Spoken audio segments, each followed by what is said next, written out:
Hi, I'm Sai. I'm a psychologist with One Special Place. And today I'll be talking about rewards for behavior. So you'll notice that from time to time your children will engage in behavior that you don't like, just like they will engage in behavior that you do like. The consequence or what happens right after your child's behavior makes the behavior more or less likely to happen. These consequences can be both positive and negative.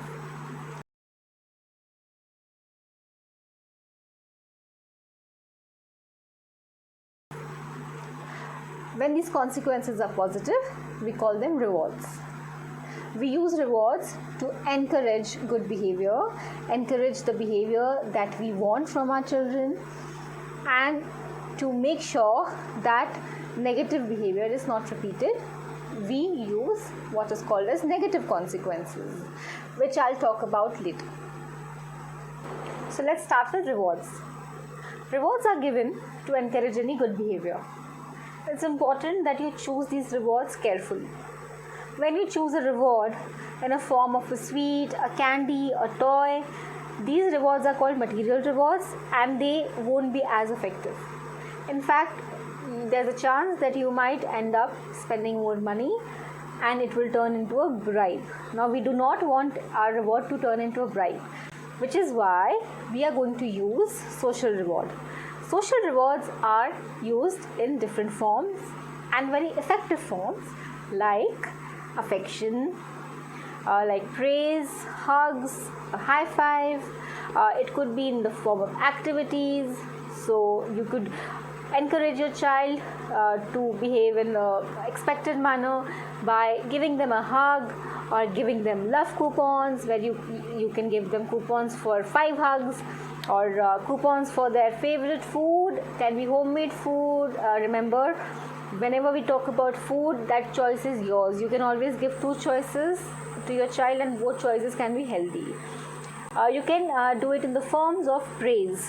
For example, saying, "You did a good job, well done, that was amazing." Things like these will motivate your child really well. Make sure these rewards should be given right immediately after a good behavior. Don't wait. That is why the social rewards are very effective because they are affordable, they are accessible, and you can use them right after a certain behavior.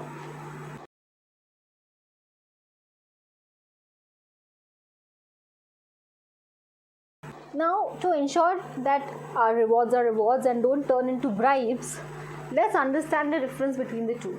What is a reward and what is a bribe? So, reward is earned for good behavior. Bribes are offered to avoid bad behavior. Rewards make up good habits and bribes give the power to your child. Rewards are a good parenting tool and bribes can create a vicious cycle. So remember to ensure that you are actually rewarding your child and not bribing your child.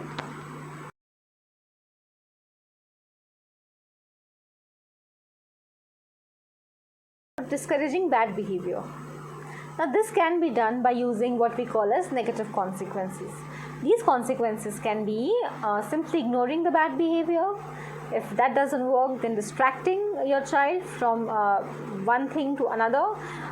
It could be a natural consequence. This would be, something that happens naturally, like your child is jumping on the bed and is not listening to you. The child falls down from the bed, gets hurt. That is a natural consequence. So once the child gets hurt, he would probably not repeat this behavior again. Then there is delay of privilege, which basically means that your child has to wait for what they want, and they have to wait as a consequence to a bad behavior. Then loss of privilege. That means you take away a privilege like no screen time today or no play time today. It could be anything. It could be in any form that you want. Lastly is a timeout. Timeouts can be quite effective at times. However, ensure that if your child is highly stressed, highly overwhelmed, very emotional, then before you use these consequences, it's important to regulate your child. and ensure that this is not a punishment. Consequences and punishment are different from one another.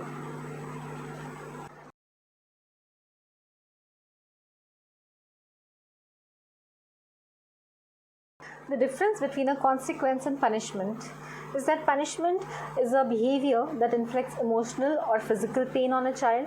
It is used to coerce your child to get what you want or to behave a certain way. On the other hand, consequences are a result of a behavior. It could be positive or negative behavior. Again, reminder to connect with your child before you correct them. When your child is angry, upset, crying, or having a meltdown or a tantrum, that is not the time to give them a consequence. That is the time to connect with them. That is the time to regulate their emotions. Once you have regulated their emotions, then you can give them a consequence. Hope this video helped you. For more information, please visit us at www.onespecialplace.com. Thank you.